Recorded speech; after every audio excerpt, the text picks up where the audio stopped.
and long-term. Solutions can find us working in the margins. Today's world is a tough baseline. It's more difficult than ever to just exist or get by, and it's not getting any easier. Moving forward in today's world has become both an art and a science. Food, clothing, temporary shelter, long-term housing, short-term jobs, temporary employment, or long-range careers. It all takes some help and finesse. Not everyone can do it. It's an art and a science. And let's face it, not everyone is a scientist.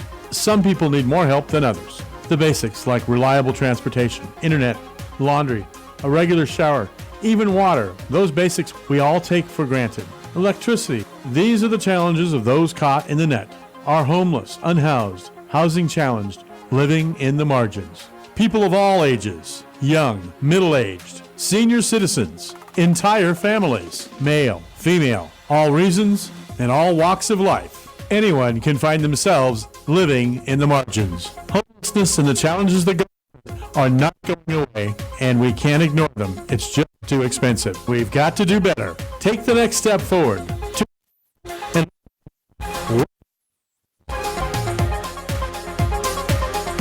Hello, San Bernardino, Inland Empire. This is Shazette, and we are back this week with Working in the Margins. I am here in the wonderful studios of KCAA. We are on 1050 AM, 106.5 FM. You can find us at KCAA Radio, KCAA TV. Lots of places to find us. We are live on the radio, and I believe we're live on YouTube. So, welcome, community. I took a day off last week just to do some things, and life is a little busier right now. And as we gear up for summer and kids are out of school, and so we've all at our agency we've been experiencing the pains of change. I think like a lot of other agencies have in our area. So we've been kind of like real super focused and on helping our clients also weather this transitional period, because those are the folks that we serve, and those are the folks that that matter in this work. So we always want to make sure we try to help them feel stabilized and supported, even when we are going through changes that are kind of destabilizing for us as social service operators, social service workers, CBOs, nonprofits, advocates. Just if you're just an advocate and you're connecting folks to resources right now, it's a little rough trying to tap in. So I think my word of today is collaboration. I think that's what we need to be doing more and more of, collaborating. They do it in music a lot, and sometimes you get some fire mixes, right? You get some fire stuff, like Kendrick and SZA. One of my favorite albums is because of a collaborative, like favorite artist since high school is because of collab albums. So just proof of that. There you go, collab. I think that it's vitally important right now. Not just that we collaborate, but that we share resources. And if you don't have it and I do, and if I serve your population, come ask me what I can do for you, and vice versa. Be open. Don't silo. Don't hoard out of fear. Some folks hoard out of fear because they don't think the money's gonna, they can't make it stretch. They can't. Let's share. Let's extend everybody's resources by sharing what they have, what we have with each other. So in that vein, first, this is a Family Assistance Weekly radio show. I think I have forgot to say that. And I got the wonderful Easy E Eric in the engineering booth, and our GM Mark Westwood. And today's guest, and I have a guest today, y'all. Y'all don't get to just hear me drone on for 50 minutes. No, people say they enjoy that show, so that's good. I have a wonderful guest. Her name is Griselda Varela. My A's. Griselda Varela. Isn't that poetic? It's just kind of rolled off the top. So, and she's from a program called Starting Over, and then the IRRC, which is a regional, it's a reentry collaborative, and it's one of the most meaningful collaboratives I feel that our agency has gotten involved in these recent months. So I want to share her with you and share what they do. So I'm going to take a break in about 5 minutes. But before that, I'm going to bring her on after the break. But before that, I want to share some resources with you that I have been mining and looking for to help our communities.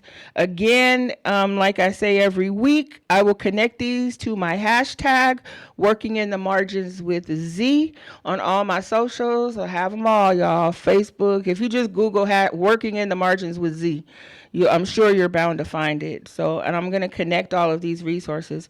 So, Fontana Senior Center is having a community health and resource fair. I heard about this today at IEHP meeting. It's on Friday, June 20th, and it's at the Fontana Community Senior Center.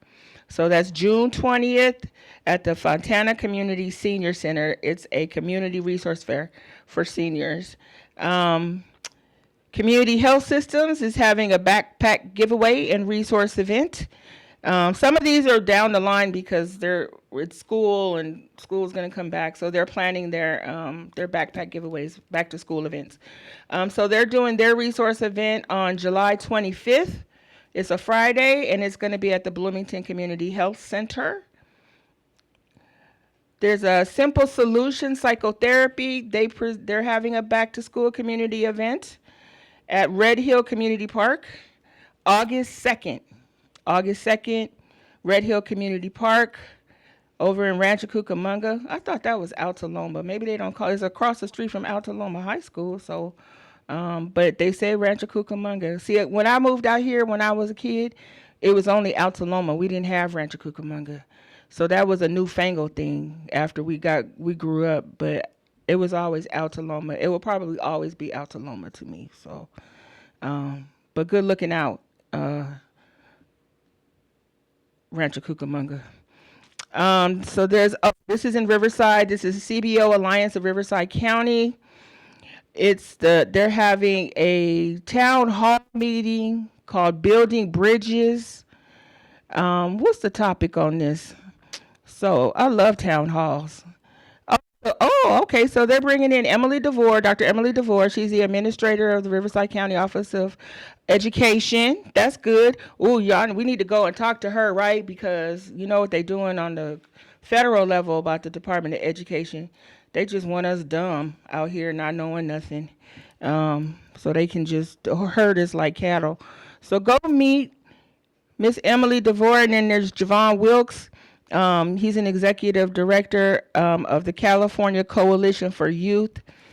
Go and talk to these folks. Go to these events and talk to these folks. And I'm going to tell you why, because funding is getting cut from so many different places. We're getting some back. I hear rumors around the streets and from some reliable sources that some funding, I guess people sue and then they win. And so some funding, but there's still a lot of funding instability for our social service and nonprofit work. So try to advocate, talk to some of these folks, go to their events so you can advocate for them.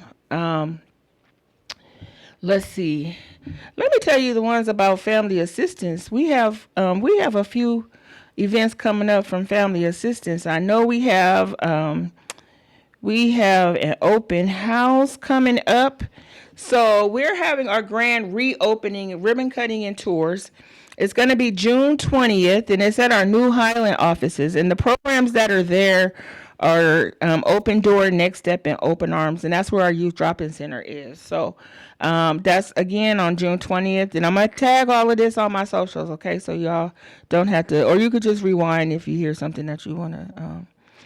Let's see what else. I cannot forget about this event because it's coming up really quick, and it's the Arrowhead United Way Veterans. It's It's a veterans, like a stand down. It's called Brave, and it's a veterans resource luncheon and job fair, and it's going to be Saturday, June 7th. from 9 until 2, and it's here in San Bernardino. If you go online, you can Google Arrowhead United Way Veterans Resource Luncheon, and sign up. I think you can sign up, but it's going to have food, veteran services, community resources, and health check-ins. Okay. So there's a program called Breaking Barriers to Employment, and they're recruiting for individuals. They say recruiting individuals ready for change. Let us help you. So it's classes, and the criteria is that you have to be justice impacted. It says, are you a justice impacted individual looking for assistance in planning a career pathway? Okay, so it's classes that begin June 3rd, Tuesdays and Thursdays, 10 a.m. to 12, or Tuesdays and Thursdays, 4 to 6. And it's at our offices in Highland, at Family Assistance. It's at our offices in Highland. And you can come in, take these classes, and they're going to help you do career development for formerly incarcerated people. So again, I will tag these on my socials. The last one I have right now, and then we're going to go to break, is I saw this actually in the gym, and then somebody had posted it also. So Planet Fitness has something called a high school summer pass, and it's for teens 14 to 19 to work out free all summer, June 1st through August 31st.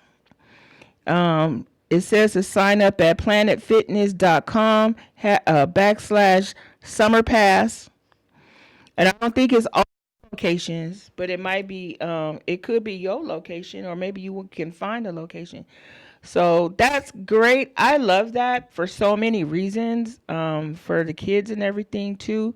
But I like that for our disenfranchised or marginalized kids, this may be a way for them to be able to get showers and things like that, have some type of community. So our community, Inland Empire, after this break, I'll be right back with my wonderful guest.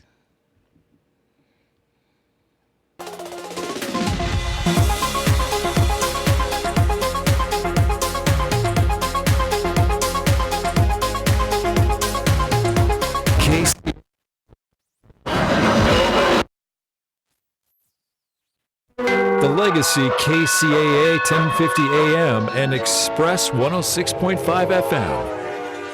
The Thunder crushed the Timberwolves by 30 to advance to the NBA Finals for the first time since 2012. Shai Gilgeous-Alexander led all scorers with 34, named West Finals MVP, talks about his motivation for closing out the series. Two things. I didn't want to go back to Minnesota, travel-wise.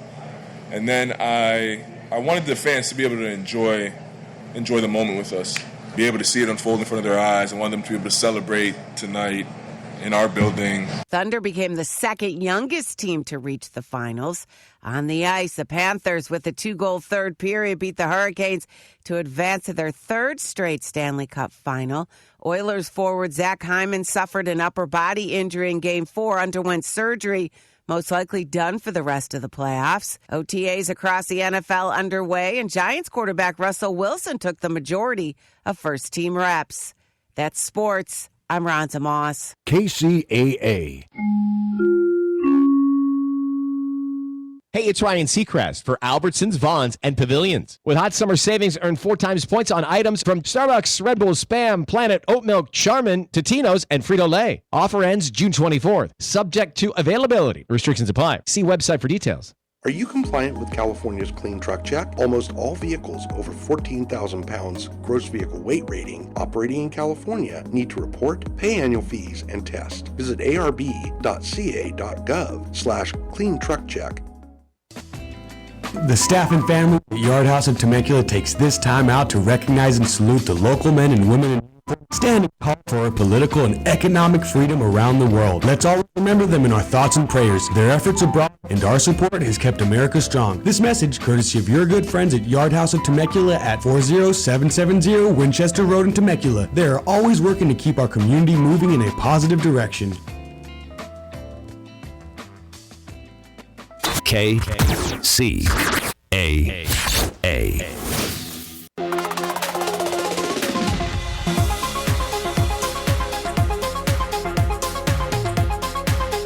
San Bernardino Empire. This is Shazette, and you are back with Working in the Margins.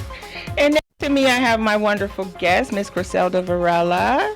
And she is a housing, we were talking about housing, so that's why I said housing.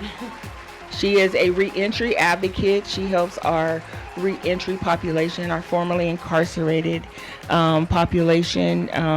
She is she's very vital to the collaborative efforts of the IRRC, which it stands for Inland Regional Reentry Collaborative. Correct. Right. Okay.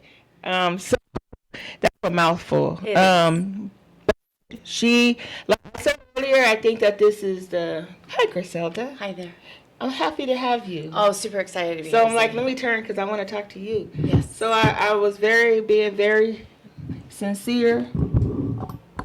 Is it on? Oh, okay. Okay. I was being very sincere when I said that I feel like this collaboration between Family Assistance Program and the IRRC is one of the most vital ones that we have made. And I'm going to tell you for a few reasons, a few factual things. Yeah. And then we're going to talk about what you do and how, and what you have to offer, and why you're here doing this work. We are closing jails in the state of California. Prisons specifically. Prisons specifically. I even heard a rumor, because Chino is nothing without their rumors. And I try to find out for sure, because you'll hear things, and but that they are seriously thinking of closing CIM. I've heard that rumor as well. Yeah. Yes. It's a good. Yeah, it's a large population. I know that there have been a lot of movement between the closed prisons in other areas to relocate some of their aged and disabled, more senior population to CIM. So there is a possibility it could be a real rumor. I'm super excited about that. Yeah. Same. I live in Chino. Not that there's ever been any issues or anything, but but I think it's for the reasons that we all may feel is like who's left in there, who's in there, who's who's not. After the pandemic, a lot of people got left, so who got left in there? And where, are they low level? Are they old? Are they, and are they able to be re-entered into the community? Yeah. And so, Griselda, are they able to be re-entered into our community successfully? That is a great question, right? So in theory, yes, absolutely. But in reality, there's a lot of fragmentation when it comes to reentry services here in the inland region. So that is still up for debate. Yes. And that's when the Inland Region Reentry Collaborative have come about and was established because of instances like that, right? So what are you doing to help with this process? Because we know it's coming. Right. So what are we doing at the IRC right now to help? Yeah, absolutely. So as a reminder, the Inland Region Reentry Collaborative is this movement essentially to reentry resources and their providers together, right? Both Riverside and San Bernardino County. Right. There's a lot going on and a lot of money being pumped into the community. However, it can get bottlenecked. It may even just stay on the table or return back to the sender. No. So we certainly cannot do that. We don't send money back. No, we do not. No, we use it all and more. So essentially, I was so fortunate to be contracted to lead this collaborative, which is to organize essentially our reentry providers. Who's doing what? In Right. what region? Is there a saturation of resources in one area versus another? Right. How can we get out of our silos, right? And actually build that relationship, Yes. build power. For me, power is capital. Yeah. Don't empower me, I can empower myself, but pay me, right? right. So we want to be able to create accessibilities to funding, whether it's county RFP processes. Right. A lot of CBOs and emerging nonprofits are not familiar with that. With that process. But they have the heart. We just need to now train the brain, right? Yes, yes. So essentially bringing those folks in, building the power, connecting them with those seasoned large organizations to either mentor them, share best practices, share learned lessons, Yes. maybe be a fiscal sponsor or co-apply for funding. So again, we can organize, things are streamlined. Yes. We do build that relationship. I can call you for housing and you can call others for workforce development Right. or training or whatnot. Again, creating this cohesive, Right. well-oiled machine. And I think sometimes that's just what we need. Like you said, you gotta, we have the heart and you gotta train the head. So I think Correct. we have a lot of folks that want to do this work. They're good at it. They want a resource. They have resources. But getting on the same page about the resources and how we offer them for us, has been vital. It's Yeah. been really vital to be a part of the IRS, the collaborative, because we don't know everything about reentry. But Sure. I know there's members of how many people are in the collaborative? How many agencies or folks are in the collaborative? We have over 200 organizational members, about roughly over 500 members, which includes our justice impacted folks as Right. well. People do not even realize that there are 200 agencies in the Inland Empire that are offering reentry services. Yeah, This and is- growing. And growing. People don't know. But people ask us, why reentry? First of all, go where the money is. And that's what the state is doing. They're throwing money at this, through workforce development. Right. Because facts are they are closing the prisons. Exactly, closing prisons down, divesting in that space, and Yes. investing in the community. Absolutely. So I haven't asked you a question on your paper yet, huh? Tell me, how does the Inland Region Reentry Collaborative address issues of recidivism? Yes, absolutely. So as I mentioned earlier, we are essentially supporting, organizing all of these reentry providers and those who have a stake in it, meaning essentially they have a personal connection, and that is why they now want to become an advocate and support in whatever capacity.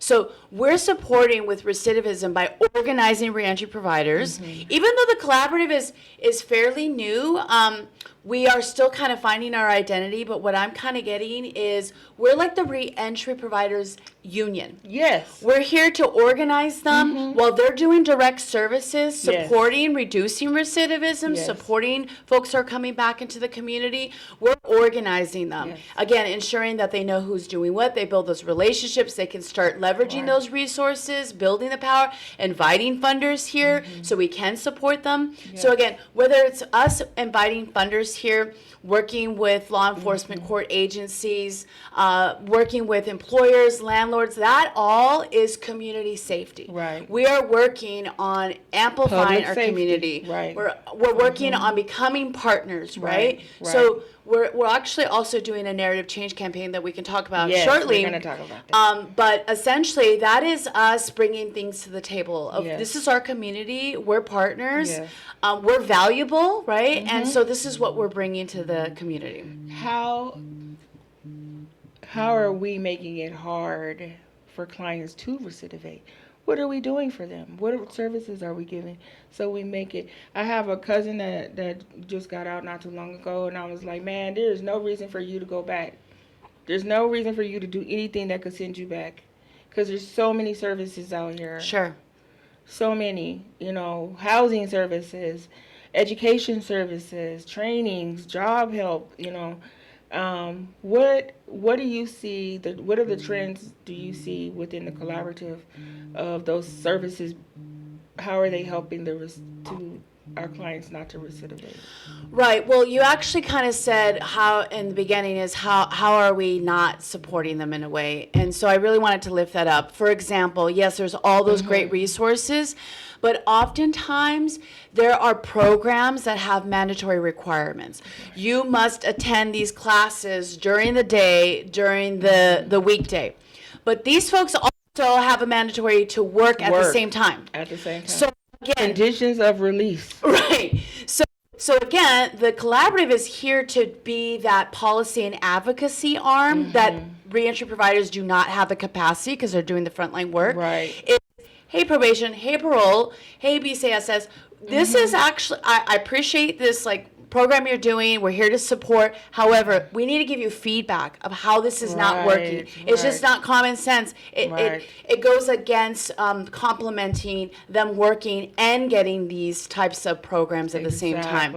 So those are the kind of like nuances, little small things that they experience that are holding folks back, that are creating barriers that ultimately can become recidivism. Yes. Right? Yes. So we want to address whether program policies, statewide, county policies, etc. Right. However, back to like how are we are supporting is again creating a space for those providers to say, hey, IRC, could this is not working, can you advocate for us? Right, How do we get more unrestricted funding, right? We see this need here, or we saw a program in a different region and we really want to implement that, or something organically came from this program, or again, some folks are brilliant, have great ideas, they've already maybe facilitating or running programs inside. They want to do it outside. We want to create that space. Can we find some funding that will lift that up? That is, I love that you support this this work for the other agencies or CBOs, because a lot of the time you might have one or two people on staff out of 100 that do no reentry, or so it helps. I felt like I knew enough, but I have not. I've learned so much. Same. So much just within the last 6 months, 8 months of being really like working with the collaborative and attending the meetings and listening, and networking. So I know I'm not alone, and having somebody, and I also think it works toward the hub and spoke model of how I think we're going to have to move more. Yeah. I think workforce development kind of like are the innovators, maybe not, I don't know, but they do it, and that was the first agency that I saw where they said, we have this funding with the HIRE program, and we want you to do the hub and spoke model, with a lead agency, and then you support the other agencies to do the same work or different parts of the work. I think that is an amazing model, and I think we're going to have to move toward it more. Yeah. Agreed. Yeah. Yes. There has been lots of attempts in different working groups, whether it was probation or parole leading that with a PAC meeting or other similar models. However, they may not be receiving as much reception as they would like to. Right. So let's pull it out of that space. In fact, the IRC was actually established on the Riverside County Continuum of Care back in 2022. Okay. But because it was a government entity it was under, we didn't have as much flexibility.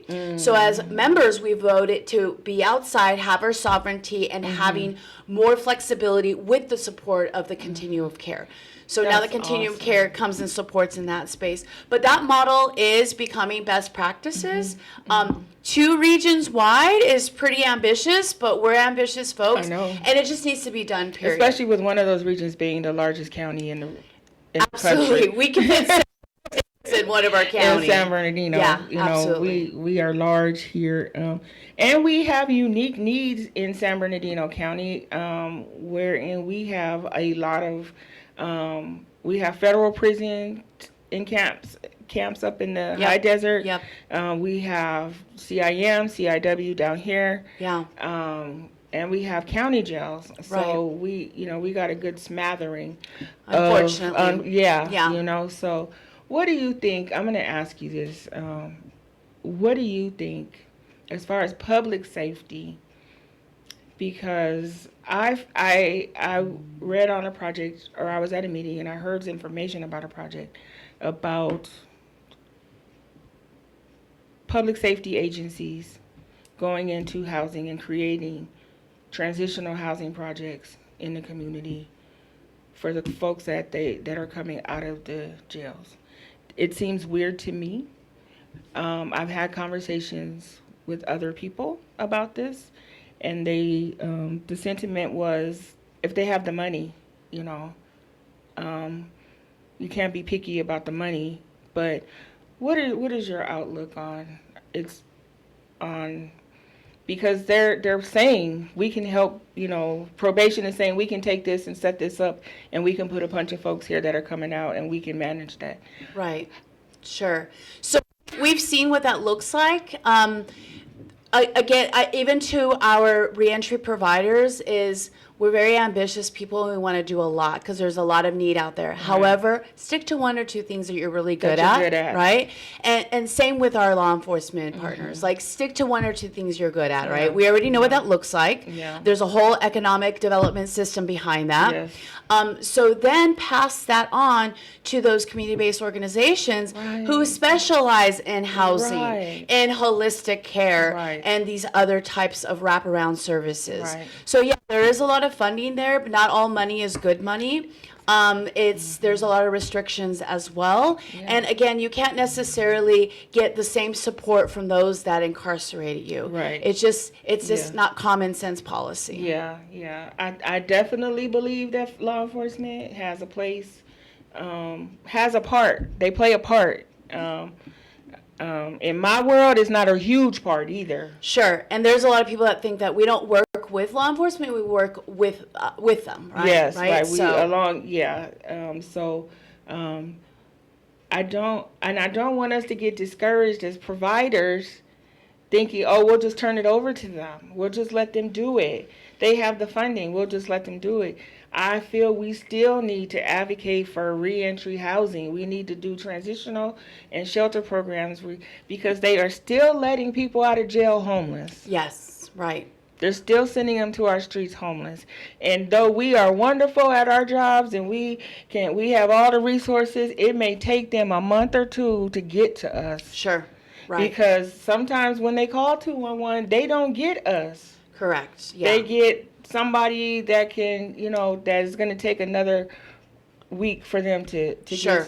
And so now here you have homeless people on the street. Yeah. And now we have we have a serious homeless problem. Right. And percentage, I know that there's a lot of formerly incarcerated people on those streets. Absolutely. Unfortunately, in California, 1 in 3 people are arrested. So, and we know that 1 in 3. 1 in 3, correct. California is pretty wild. Yeah. From the Bay Area to LA and even here in the inland region, we incarcerate a lot of folks. And we actually kind of just gave the courts and law enforcement the green light to do even more with the passing of Prop 36 in November. Mm-hmm. However, we also know there's zero funding attached to Prop 36. Right. No so teeth. that was supposed to create a pathway to treatment for fentanyl users and petty theft and whatnot. Right. However, there is no pipeline because there is no funding. Right. So folks are already being arrested and detained since December. With no plan. Correct. So now they're just sitting there. And we know that prison and jails is not a shelter. No. Absolutely not. No. And so, again, we need to strengthen. It can change your psyche. Yeah, indeed. Right. It can change.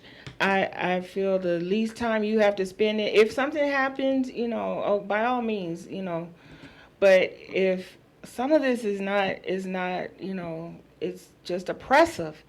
It's oppressive. So. Right, because folks who are homeless are getting incarcerated. Right, so and they've already being been homeless traumatized. Correct, and then a second trauma through incarceration. Exactly. Yeah. And then becoming just as involved. Maybe they hadn't been. Right. Maybe the family hadn't been just as involved because they were keeping to themselves quiet, sleeping in their car. Sure. But maybe something happened and they got tapped and, I've seen it happen. I've been there. Right. And then, folks kids end up separated, parents end up, Right. And I just always pray and I always hope that we find a better way before we do that, before we send people through that experience. Right, exactly. Let's ask everything we need to ask. Yes. Let's try everything else first. Exactly. And so hopefully the collaborative is that hub that they can reach out to and actually start coordinating that, right? We're also creating a digital reentry resource guide specifically to reentry. And that could be so many levels because there's so many intersectionalities of reentry, whether the school districts or whatever agency is doing public health. Exactly. So again, we're creating that, including a GIS map. I'm a visual learner, so I really want it to see, okay, so here's my zip code. I like now to see things plotted out.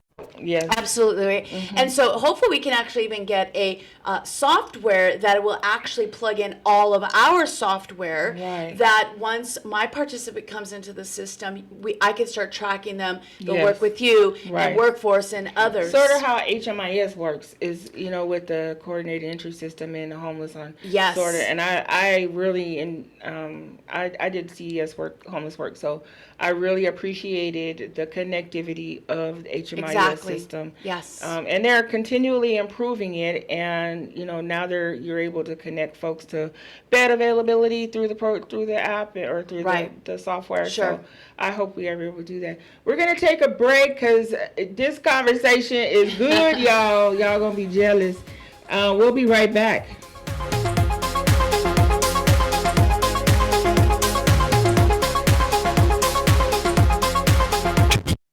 Original Pure Pouty Arco Super Tea helps build red corpuscles in the blood which carry oxygen to our organs and cells. Our organs and cells need oxygen to regenerate themselves. The immune system needs oxygen to develop, and cancer dies in oxygen. So the tea is great for healthy people because it helps build the immune system, and it can truly be miraculous for someone fighting a potentially life-threatening disease due to an infection, diabetes, or cancer. The tea is also organic and naturally caffeine-free. A 1-pound package of tea is $49.95, which includes shipping. To order, please visit TaheeboTeaClub.com. Taheebo is spelled T like Tom, A-H-E-E-B like boy, O, then continue with the word tea and then the word club. The complete website is TaheeboTeaClub.com, or call us at 818-610-8088, Monday through Saturday, 9 a.m. to 5 p.m. California time. That's 818-610-8088, TaheeboTeaClub.com. Are you compliant with California's Clean Truck Check? Almost all vehicles over 14,000 pounds gross vehicle weight rating operating in California need to report, pay annual fees, and test. Visit arb.ca.gov/cleantruckcheck. Sammy's Cafe in Calamasa. Sammy's, celebrating 1 year of good food and great service and still going strong. Sammy's loves Calamasa and Calamasa loves Sammy's. Sammy's will be celebrating their 1-year anniversary on Wednesday, June 4th, all day to 9 p.m. with half-off specialty meals. If you love Norm's, you'll love the menu at Sammy's Cafe, just off the 10 freeway at Exit 88. Sammy's is still open and family-owned with mouth-watering home-style meals for breakfast, lunch, and dinner. Prices vary from $10 and higher. There's a meeting room available for larger groups too, or community activities, along with family celebrations too. That's Sammy's Cafe in Calamasa, still open and getting stronger every day. Come celebrate Wednesday, June 4th, 540 Sandalwood Drive, just off the 10 freeway at Exit 88 in Calamasa. Call 909-446-0505. Sammy's Restaurant, still going strong. Join them June 4th and mention you heard it on KQLH 92.5. KCAA.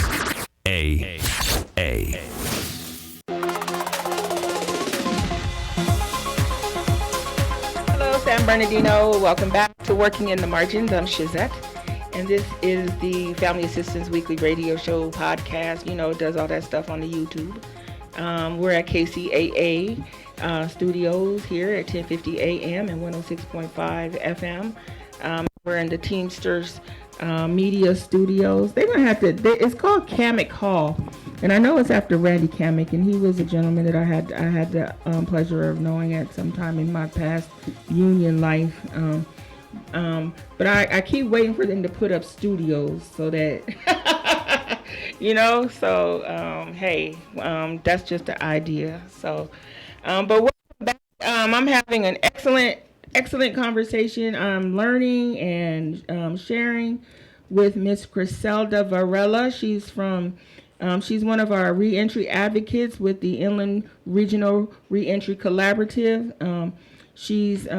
Did you go to the, you were there because you were speaking, because Carly was speaking there at Cal State San Bernardino. Yeah. Man, that was an awesome event. Yes. That was a really, really awesome event. And I didn't find out until like last minute, but I was glad that I went because there was so much information and so much. There's so many resources in this county, and I'm like, can't we just all get together at the park and just say, hey, this is what I have, this is what you have. Sometimes I can be so, oblivious, optimistic, I'm like, that would take keep being a lot optimistic. Okay, yes, because I'm like, come on. It's just so many resources, and I just don't feel like everybody knows about them enough. Yeah. I guess if that makes sense.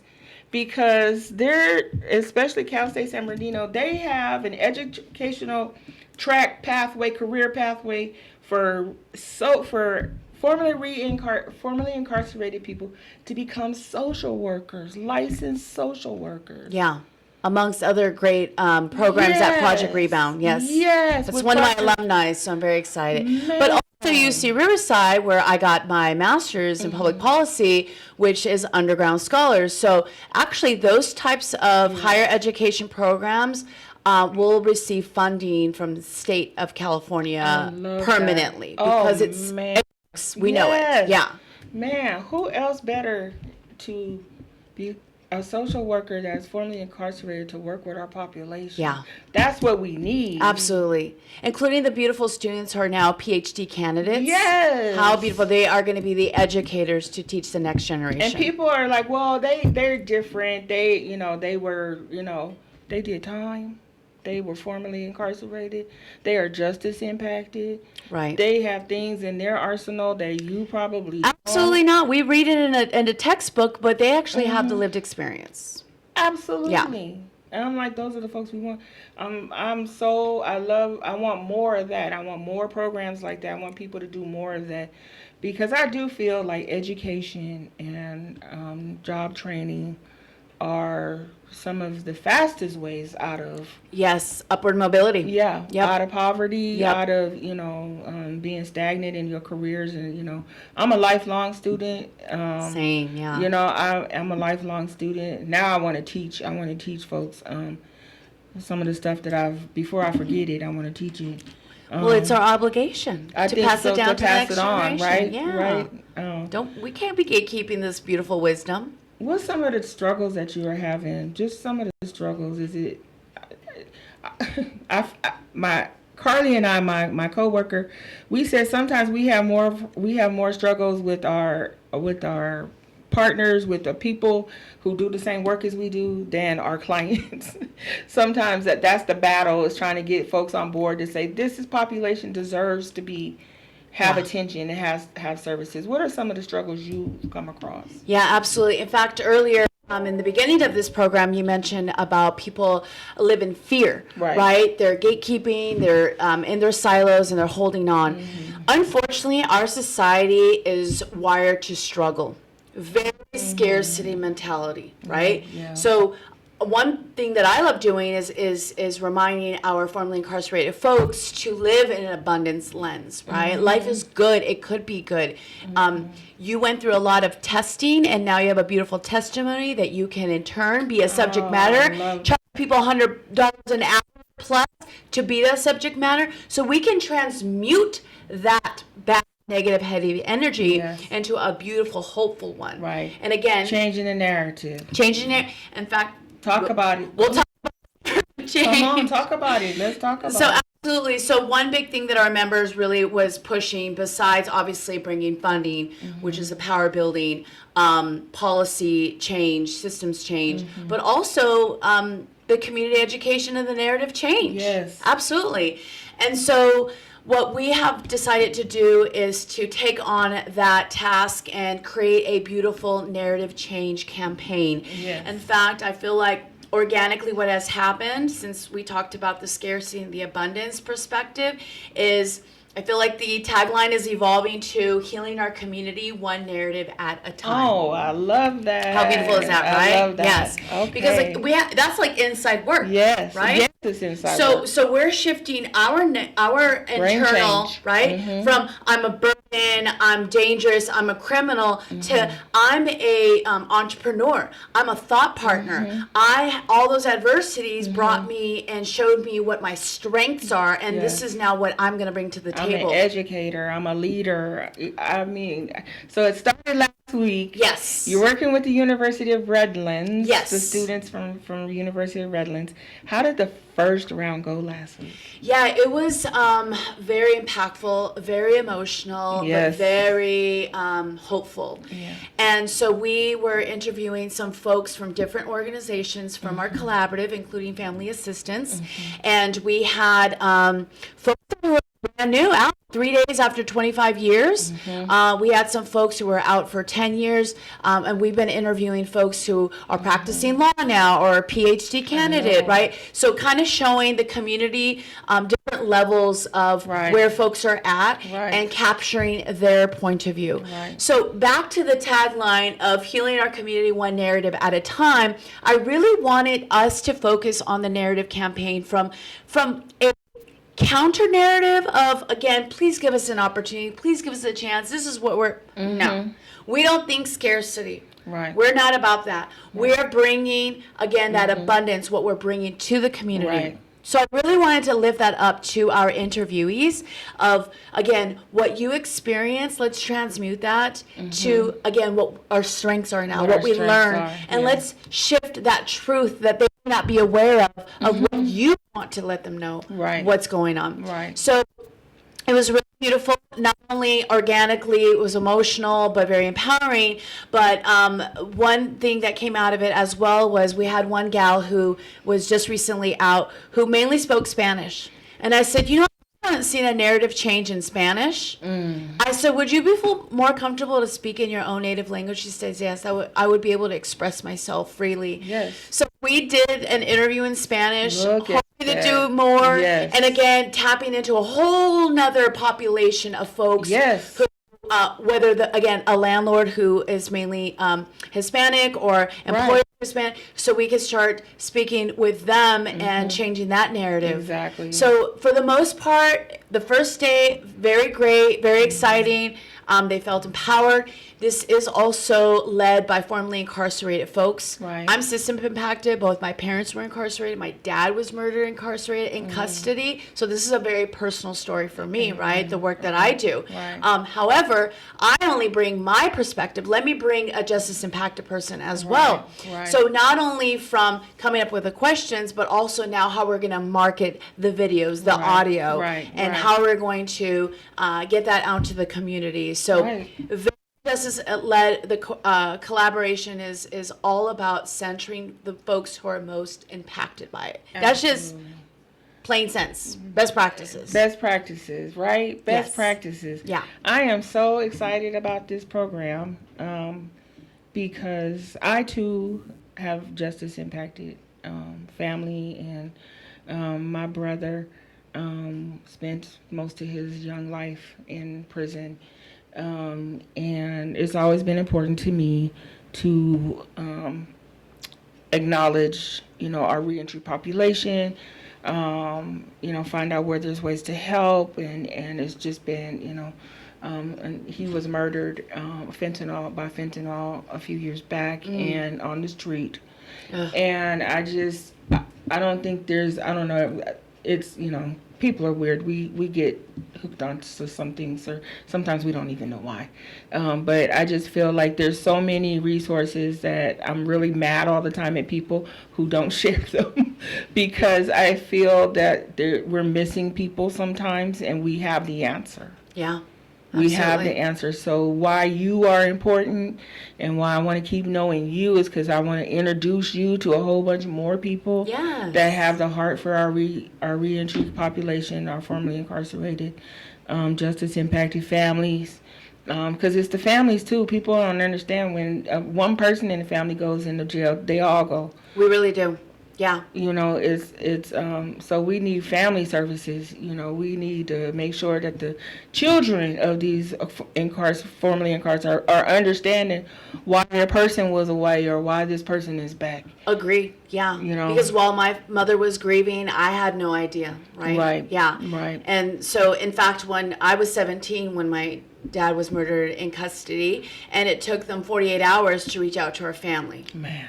And then when they did, they make it feel like we have no rights because our family member was a criminal. Yeah. So they did nothing about it. Right. Right. But now we're changing, again, that approach, that narrative, empowering mothers and family members to advocate, change those policies, hold folks accountable. Right. So sadly, it's still happening till this day. And incarceration, unfortunately, it crosses all the populations, domestic violence, you know, youth, human trafficking. It covers, you know, everybody. You don't know. Doesn't discriminate. It doesn't discriminate at all. I'm working with our human trafficking program right now, and a lot of them are justice impacted, you know, and they qualify for services you know, from a couple of different programs, and most of them are domestic violence survivors or victims. Because that's why women go to jail. They were, you know, a lot of the time it's behind something dumb they did behind a guy, you know. So this population. So we need all the resources. Right. All of them, DV, HT, all of them, youth, the kids and everything. Exactly. This has been a wonderful conversation. Thank you. Yes. I'm so happy. It goes by quick, huh? Yes, it does. I'm happy that we got you on. You're going to come back on again because you have a friend or a partner that you work with, and he wasn't able to come. But I want y'all to come back because I want you to come. I'm going to invite you kind of regularly because I want you to give updates about what's going on. Absolutely. In the community as far as, you know, I don't think I get updates from, you know, the city, the county, the supervisors and everything like that. But to have boots on the ground folks that this is like their passion and this is what I think it would be good to give us regular updates, you know, about. So I'll invite you, definitely invite you back to talk about the continued work, you know, because I also feel like it's just getting kicked off. Like we just really getting rolling, you know. For sure. Yeah. We've been around for about 15 months now. Yeah. But the last 5 months have exploded and we are expanding tremendously. We're also going to have a community forum on Prop 36, crime-free housing, and Fair Chance Act on August 5th in High Grove. Send me that flyer so I can send it out and tell folks about it. Absolutely. We want to educate our family members, right? do. We just talked about once someone's incarcerated, the whole family is. So we need to empower everybody in the community, including our business owners. We want them to know what the laws are and how we can support them. And why they want to hire our folks. Absolutely. You know? Yeah. Thank you, Christelle. Yeah, you're welcome. You're awesome. Thank you for having me. Oh, this has been wonderful. Thank you. And it goes by so quick. So I hope you all got some good info. Like I said, I'm going to hashtag a bunch of the resources that I did. Hashtag Working in the Margins with Z. And you can catch this show on YouTube, KCAA TV, KCAA Radio. You can find it there. And please take care of yourselves. The kids are out of school, so keep your eyes on them. They want to run around and do things. You know, they got freedom. It's summertime. So make sure you take care of your kids, watch your kids, and take care of each other. And I will see you next week, community. I'm out.